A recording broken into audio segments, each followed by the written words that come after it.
দেখেন ভাই দেখেন, গত 3 দিন একটানা বৃষ্টি হওয়ার কারণে ফেনীতে কী অবস্থা, বন্যায় চলছে না গাড়ি, চলছে না মোটর সাইকেল, চলছে না অনেক কিছুই ভাই। দেখেন কী অবস্থা এই দেশের। দেখেন তাদের জন্য দোয়া করবেন ভাই, ভয়ে ভয়ে বন্যার পরিস্থিতি ভাই। শুধু দোয়া নয় ভাই, যদি পারেন দেশ অথবা বিদেশ, ছোট বড় সবাই কাঁধে কাঁধ রেখে হাতে হাত রেখে তাদের জন্য একটু সাহায্য পাঠানো উচিত।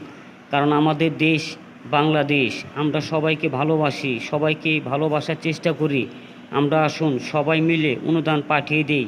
যারা বন্যায় অনেক কষ্ট করতেছে তাদের খাওয়া এবং পানির প্রচুর পরিমাণ কষ্ট, আসুন ভাই আমরা সবাই মিলে জেলে বন্যায় মানুষদেরকে একটু সাহায্য করি, হেল্প করি ভাই। দেখেন কী অবস্থা এই বন্যার পরিস্থিতি, টানা 4 দিনের বৃষ্টির কারণে স্কুল বন্ধ, পুলিশ সেক্টর বন্ধ, গাড়ি বন্ধ, রিক্সা চলছে না, ঠিকমতো খাবার পাচ্ছে না ভাই রে ভাই।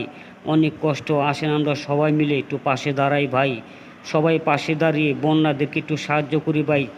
ফেনীতে অনেক ভয়ে ভয়ে বন্যায় অনেক পরিস্থিতি খুবই খারাপ ভাই, তারা খাবার পাচ্ছে না ভাই।